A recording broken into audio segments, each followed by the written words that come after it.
기도하겠습니다. 아멘. 네, 우리 함께 하나님의 말씀 보기 원하는데요. 오늘 본문 말씀 갈라디아서 3장 28절로 29절까지 두 절의 말씀입니다. 우리 두 절 말씀 한 목소리로 한번 읽어보았으면 좋겠습니다. 말씀 함께 읽겠습니다. 시작. 너희는 유대인이나 헬라인이나 종이나 자유인이나 남자나 여자나 다 그리스도 예수 안에서 하나이니라. 너희가 그리스도의 것이면 곧 아브라함의 자손이요 약속대로 유업을 이을 자니라. 아멘. 네, 오늘 말씀의 제목은 우리 가족은 하나다. 우리 가족은 하나다라는 제목으로 함께 말씀 나누겠습니다. 우리 크리스찬교회 2023년 주신 비전은 사랑으로 사랑하라이죠. 그래서 특별히 10월에는 추석 연휴에 가족들과의 여러 만남이 있는 이 시기에 가족 사랑이라는 주제로 오늘 하나님의 말씀의 은혜를 같이 나누고자 합니다. 이게 추석 이렇게 보내고 나면 항상 꼭 마음 상하는 분들이 이렇게 가족에서 이렇게 나오세요. 우리 세상 말로는 삐진다는 거죠. 며느리 마음이 상하고 삐지고, 시어머니가 삐지고, 숙모가 삐지고, 삼촌이 삐지고, 그럴 만한 일들이 꼭 생겨요. 그렇죠? 꼭 오랜만에 가족들 모여서 처음에는 웃으면서 대하는데 좀 돌아올 때는 막 마음 한켠이 상해서 오고, 우리 안에서는 이렇게 얘기하죠. 시험 들었다. 실 쫓겠다. 그런 일들이 있는데요. 오늘 우리가 이 가족 사랑에 대한 의미를 우리가 하나님 안에서 말씀으로 이렇게 받을 때 그런 마음 가지고 하나님 앞에 나오신 분들도 하나님이 치유하시고 만져주시고 회복시켜 주시는 그러한 은혜 있기를 소망합니다. 여러분, 오늘 우리 가족은 하나다라는 제목을 한 3주 동안 걸려있는 포스터를 보시면서 어떤 생각을 하고 오셨는지 모르겠습니다. 여러분, 여호와 하나님은 한 분이십니다. 성부 하나님, 성자 예수님, 성령 하나님, 성삼위 일체의 하나님이시기 때문에 하나님은 한 분 하나님이십니다. 그러니까 하나님은 하나이신 것입니다.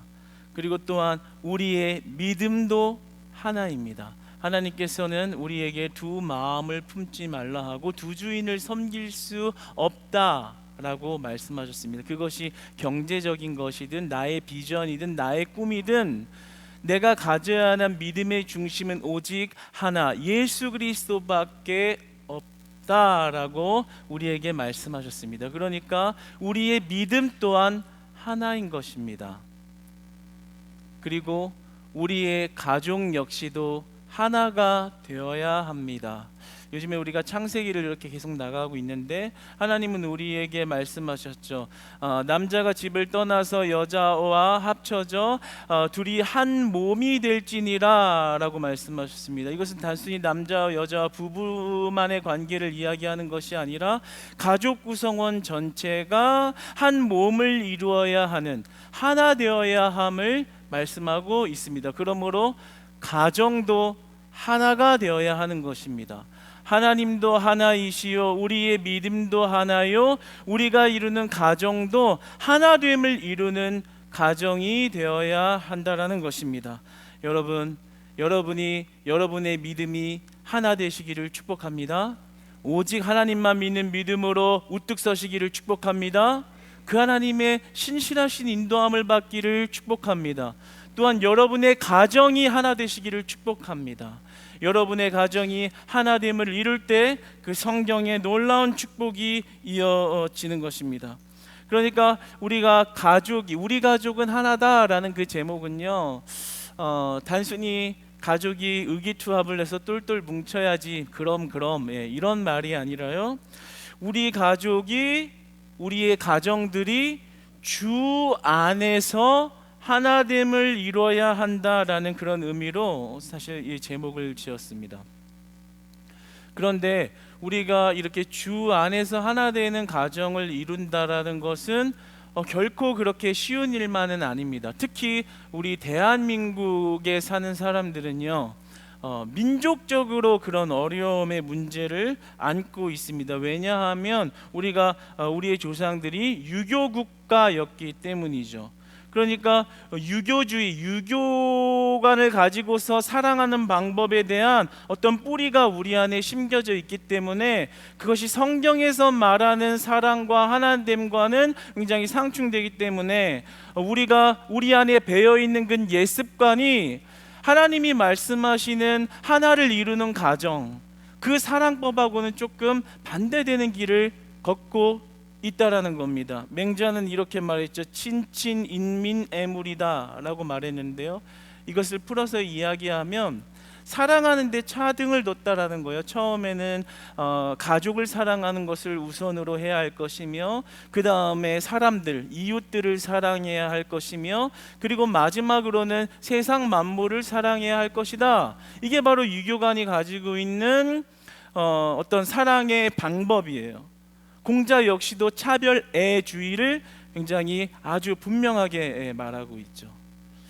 그러니까 이러한 차등적인 사랑을 이야기하는 그런 어떤 이 조상들로부터 내려온 습성이 우리 안에 있다라는 거, 이것은 폐쇄적인 가족주의를 만들어냅니다. 그러니까 내 가족만 잘 살면 돼. 일단 우리 가족부터, 일단 내 새끼부터, 일단 내 자식부터 잘 되고 남은 좀 나중 문제고, 일단 우리 가족이 잘 되고 봐야지 라는 그런 생각이 아주 짙은 것이죠. 그래서 내 새끼 귀한 줄은 알지만 남의 자식 귀한 줄은 잘 모르는, 그런 사랑의 어떤 사고 방식이 우리 안에 있다라는 거, 굉장히 고립된 사랑인 거죠. 이렇게 요즘에는 이제 식당 같은 데 가서도 애들이 이렇게 막 뛰어놀면은 함부로 얘기하기도 어려워요. 그리고 또 뭐 얘기하면 뭐예요? 또 애들이 뛰어놀 수도 있는 거지. 애들이 이렇게 뛰어놀면 가끔 이렇게 잔소리하는 어른들이 있잖아요. 이렇게 옆에서 테이블에서 그러면은 생각해 보면은 자신도 이제 자녀 키워봤으면 알겠지만 애들이 다 뛰면서 크고 말 안 들으면서 크는 거죠. 그냥 이해하면서 그냥 아이고 오늘 애들이 그냥 건강하네 이러면서 그냥 밥 먹으면 좋을 텐데 이렇게 한 소리를 한단 말이에요. 그러면 또 부모는 그 자식의 부모는 좀 이렇게 말리는 척이라도 하고 막 이렇게 아이고 죄송해요 아유 뛰지 마 이렇게 말이라도 뛰어놀 때 놀더라도 그렇게 하면은 좀 이렇게 괜찮을 텐데, 네가 뭔데 내 자식한테 지금 네가 뭐라고 하냐고 막 이렇게 쌍불을 켜고 막 이렇게 달라드니까 막 싸움도 일어나고 막 그러잖아요. 왜 그러겠어요? 내 가족 중심적인 그런 어떤 폐쇄적이고도 약간 고립된 그러한 사랑의 방법이 우리 안에 짙게 깔려 있기 때문에 그런 현상이 일어나는 겁니다. 그런데 우리가 교회 공동체 안에서도 이런 폐쇄적인 사랑을 할 수 있어요. 나만 구원받으면 됐고 내 친구, 내 어머니, 내 가족만 구원받으면 됐지. 아니 뭐 다른 사람들이야 뭐 구원받든 말든 뭐. 그래서 새 가족들이 오는 데 있어서도 이게 좀 다소 무관심한, 그리고 교회 밖을 벗어나서 아직 예수 그리스도를 모르는 영혼들에 대한 그런 관심도 조금 무감심한, 그저 여기 모인 사람이나 원래 있던 사람 그리고 내 주변에 있는 사람만 예수님 잘 믿고 천국 가면 되지 라는 그런 폐쇄적인 가족주의의 그 사랑 방법에서 나온 그런 사랑의 사고방식이 우리 교회 안에도 짙다라는 거예요. 실제로 믿지 않는 자들은 우리 기독교를 바라볼 때 그렇게 온유하고 사랑 넘친다고 보지 않아요. 폐쇄적인 집단이라고 이렇게 기록하고 정의를 내려요. 자기들끼리만 사랑을 말하는 사람, 자기들 안에서는 맨날 사랑한다고 이야기하는데 교회 밖에만 벗어나면 그 사랑이 뭔지를 도무지 느낄 수 없는 폐쇄적인 집단, 이렇게 정의하는 사람들이 있단 말이에요. 이런 현실 속에서 우리가 이 어떤 폐쇄적인 사랑, 내 가족만 사랑하면 되는 그런 사랑의 사고방식이 우리 안에 은연중에 깔려 있는데, 이런 사랑의 방법을 뛰어넘어서 어떻게 하나님이 우리에게 말씀하신 하나됨을 이루는 가정과 교회와 믿음과 여호와를 섬기는 그러한 사랑으로 나아갈 수 있을까요? 그러니까 하나님이 말씀하시는 하나됨이라는 것은 그냥 똘똘 뭉쳐서 뭔가 잘해봐라, 뭔가 의기투합을 해봐라, 이런 말이 아닌 거예요. 우리에게 요구하시는 하나됨이라는 것은 어떤 그런 폐쇄적인 사랑을 초월한 그런 사랑을 이루라고 말씀하고 계신 것이죠. 여러분, 그것이 무엇일까요? 오늘 본문 28절에 보면 그리스도 예수 안에서 하나니라, 바울이 이렇게 말합니다. 그리스도 예수 안에서 하나니라. 그러니까 믿음으로 이렇게 성도가 된 자들은 그리스도 안에서 한 몸이 되었기 때문에 하나의 지체, 한 가족이다, 이렇게 말을 하고 있는 것이죠. 그러니까 그 한 가족이 예수로 한 가족이 되면 성별도 중요하지 않고, 나이도 중요하지 않고, 신분도 중요하지 않고, 직업도 중요하지 않다. 그저 예수님 한 분 때문에 너희들이 서로를 사랑할 수 있는 이유와 사랑할 수 있는 관계가 형성되었다, 이렇게 말하는 겁니다. 왜 바울이 이렇게 이야기하고 있는 거냐면요, 당시 갈라디아 교회에 문제가 있었거든요. 29절을 보면 그 아브라함의 그 자손에 대한 문제를 따지잖아요. 아브라함의 자손이 약속대로 유업을 잃잖아요. 오늘 2부 예배 때, 1, 2부 예배 때도 창세기를 나가면서 그 할례 얘기가 나왔는데, 그 아브라함의 자손이 누구냐? 할례를 받은 자들의 것이다, 이 얘기를 하고 있는 거예요. 그러니까 갈라디아 교회에 문제가 생기죠. 유대인들은 자기는 할례를 통해서 하나님의 유업을 잇는 전통의 백성인데 어디 이방인이 할례도 받지 않고 무슨 이런 유업의 이음을 받을 자로 이렇게 들어올 수 있느냐? 차별적인 사랑을 한 거예요. 그러니까 바울이 등장해서 이렇게 얘기하는 거죠. 아니다, 오직 너희는 할례를 통해서 하나 되는 것이 아니라 예수로 하나 될 수 있다. 예수님을 믿음으로 하나님의 유업을 이룰 수 있다 라고 말씀하십니다. 그러니까 우리의 하나됨은 오직 예수 그리스도로만 가능하다라는 거죠. 예수 그리스도를 믿음으로 하나님은 우리의 신분의 문제를 해결하신 겁니다. 하나님은 우리의 어떤 나이의 문제, 신분의 문제, 어떤 차별의 문제, 차등의 문제를 다 허물어 버리신 거예요. 예수 그리스도를 믿으면 너희는 다 가족이야. 피로 맺어진 혈육 간의 가족보다 더 짙은 그리스도의 보혈로 인한 절대 천사도 어떠한 누구도 해할 수 없는 그런 가족이야 라고 명하신 것입니다. 이것은 축복인 것입니다. 이것은 기적인 것입니다. 이것은 말로 다 할 수 없는 은혜인 거예요. 여러분, 우리가 하나님 안에 영적 가족이 되었다는 사실을 믿으시기 바랍니다. 여러분, 옆 사람이 그렇게 그리스도의 보혈 안에 귀한 가족으로 보이시나요? 한번 봐보세요. 한번 봐봐. 세상 어색하네. 이거 뭐 얼굴 보기도 이렇게 어색해서야 이거 뭐 가족이라고 할 수 있겠어요? 우리 옆에 사람들에게 한번 인사해요. 주 안에 사랑합니다. 하나님께서 우리에게 이루라는 그 하나됨이라는 것은 우리가 그리스도의 은혜 때문에 철저하게 영적 가족이 되었다라는 것을 이야기하고 있는 거예요. 그러면 우리는 영적으로 완전한 가족이 된 이런 관계 속에서 서로를 어떻게 대해야 할까요? 서로를 어떻게 대해야 할까요? 말로만 사랑한다고 하고 뒤에서는 씹고 웃어요. 진짜 씹나 보다. 원래 안 씹는 사람들은 이렇게 막 웃거든요. 하하하 이러는데 진짜 씹는 사람들은 진지하거든요. 들켰다. 성령 하나님. 네. 여러분, 어떻게 옆 사람들을 대해야 되겠어요? 우리가 잘 아는 노아와 노아의 자녀들의 이야기를 한번 생각해 볼까요? 노아가 술을 마시고 취해서, 포도주를 마시고 취해서 옷을 벗고 그리고 누워 있었죠.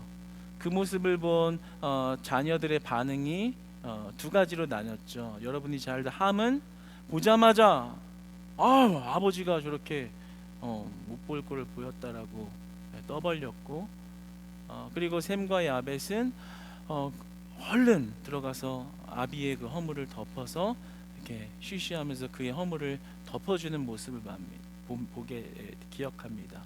함은 저주를 받았고 셈과 야벳은 축복을 받았죠. 무엇을 말하는 걸까요? 우리가 영적 공동체가 되었다라면 그 한 사람 한 사람이 내 자식이 귀하면 남의 자식이 귀한 것처럼, 아니 그 이상으로 그리스도의 보혈로 하나 된 그 우리의 구성원들이 귀하게 보이기 시작한다라는 거예요. 그 허물이 지적하고 비판해야 할, 꼬집어내서 들추어내야 할 허물이 아니라 덮어줘야 할 허물로 보이기 시작한다는, 그게 예수 그리스도를 만난 자고 예수 그리스도의 그 비밀을 발견하여 우리를 어떤 가족으로 만드셨는지를 발견한 자라는 거예요. 여러분, 옆 사람의 허물을 덮어줄 수 있는 그러한 여러분 되기를 축복합니다. 하나님은 그런 자를 축복하세요. 왜요? 하나됨을 이루어가기 때문입니다. 그러나 함의 그러한 행동은 분열을 이뤄가는 거죠. 하나됨을 분리시키는 거죠. 아비를 공경에 처하게 하는 거죠. 직접적으로 적용해 볼까요? 노아처럼 누가 여기서 드링크 술을 마시고 노아처럼 여기 누워있다고 생각해 봅시다. 여러분 어떻게 반응하겠어요? 우리들도 둘로 갈라질지도 모르겠어요. 아이고 저 직분자가. 아니면 또 어떤 이들은 샘과 야베처럼 얼른 가서 덮어줘. 이게 무슨 일이냐고, 이래 되겠냐고.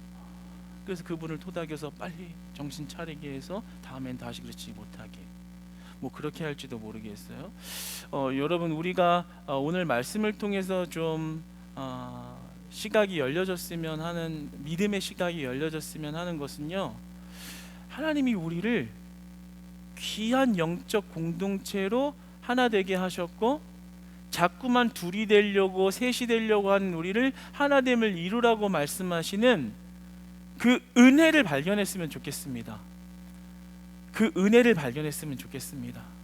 아, 내가 이제 예수님 때문에 옆 사람을 사랑할 수 있고, 나의 신분과 나의 직업과 나의 부족함을 따지지 아니하시고 하나님 나라의 동등한 한 백성 되게 하셔서 똑같은 축복을 무한히 누리게 하신 하나님의 은혜가 저희에게도 있고 나에게도 있는 것이구나. 그러니까 저희도 귀하고 나도 귀하고, 우리가 서로를 긍휼히 여기고 서로의 허물을 덮고, 나는 얼마나 잘났다고요, 나는 뭐 얼마나 그렇게 깨끗하다고 그렇게 남을 비난하고 남의 허물을 들춰내겠어요. 나도 추한 나의 허물을 예수님이 덮어주셨으니까 저희의 허물도 예수님이 덮으실 거 아니에요. 그럼 귀하게 보이기 시작하는 거죠. 그 허물 덮고 포용할 수 있는 마음이 생기기 시작하는 거죠. 여러분, 우리 샘과 야벳과 같은 그러한 공동체 되기를 축복합니다. 예수 안에 하나 되는 공동체 되기를 축복합니다. 할렐루야. 그러면 한 가지 질문이 들 것 같아요. 그러면 우리 가정의 문제로, 여러분의 가정의 문제로 가지고 와서 믿지 않는 가족은 그러면 하나 될 수가 없는 거네요. 그럼 어떻게 가족을 돼야 되는 거예요? 진정한 영적 가족은 예수로 하나가 된다고 했는데 아직 예수님 안 믿는 가족을 나는 어떻게 돼야 할까요? 라고 한다면 어떻게 해야 될까요? 간혹 어떤 사람들은 예수님 안 믿으니까 막 정죄하고, 자기가 아버지이고 윗사람이어서 아랫사람이 예수님 안 믿는다고 막 누르고 막 정죄하기도 하고, 믿지 않는 가족들을 대할 때요, 예수님이 어떤 분인지를 드러내는 섬김의 삶으로 나아갔으면 좋겠습니다. 말로 하는 건 말고요, 정말 예수님이 우리를 어떻게 사랑하셨고 나를 어떻게 구원하셨는지를 드러내는 거예요. 그러니까 믿지 않는 가족 구성원을 보면 긍휼히 여기는 거예요. 아, 우리가 예수 안에 하나 되어야 되는데, 갈급함이 생기는 거죠. 기도가 나오는 거죠. 더 간절하게 사랑하게 되는 거죠. 미워하는 마음이 사라지는 거죠. 주님, 우리 믿지 않는 누구, 우리 믿지 않는 엄마, 믿지 않는 누나, 믿지 않는 아버지, 믿지 않는 남편, 예수님 믿게 해주세요. 우리가 이제 예수로 하나 되는 가정 되게 해주세요. 주님, 나의 기도 제목을 들어주세요. 주님, 그 가족의 하나됨이 예수로 하나 되기를 원합니다. 하나님께서 반드시 그 기도 제목을 들으실 줄 믿습니다. 그런 긍휼함을 가지고 그 가족들을 대해서 믿음의 가정을 이루어 가신 하나님의 은혜가 여러분의 삶을 다스렸으면 좋겠습니다. 어떻게 섬겨야겠어요? 가정사역 전문가인 팀 라헤이가 어떤 세미나를 하면서 이렇게 얘기를 했대요. 남성분들이요, 여러분 집에서 왕대접 받는 그러한 방법, 비결을 알려드리겠습니다. 네. 그 다음에 뭐라고 했는지 아세요? 왕처럼 대접을 받으려고 하면 아내를 왕비처럼 대해주세요. 네. 어려워. 아내를 왕비처럼 대하는 게 뭐예요? 왕 대접만 받으려고 하지 말고 먼저 잘해주라, 이 얘기잖아요. 예수님 안 믿는 가족 구성원 보면서 뭐 해야 되겠어요? 싸우려고 들고 이기려고 들고 자꾸만 가르치려고 드는 게 아니라 먼저 잘해주는 거죠. 예수님이 나에게 얼마나 잘해주셨는지를 아니까, 당신도 그 사랑을 받으면, 당신도 그 감격을 받으면 삶이 달라질 수밖에 없어. 먼저 잘해주는 거죠. 나 예수님의 은혜가 너무 커서 당신이 나를 좀 핍박하고 나를 미워도 난 당신 왕비처럼 섬길 수 있고 왕처럼 대접할 수 있어. 이 마음이 회복되면요, 예수님 믿지 말라고 해도 그 마음 문이 열리고 옥토밭이 되어서 교회 따라간다는 얘기가 나오지 않을까요? 네, 사랑하는 여러분, 우리가 오늘 말씀을 통해서 예수님으로 인해서 우리 공동체가 좀 다시 다르게 보이는 전환점이 됐으면 좋겠고요, 예수님 때문에 여러분의 가족 구성원들이 또 다르게 보이는 그런 축복의 전환점이 되는 추석 연휴 기간 중 주일 예배 되시기를 축복합니다.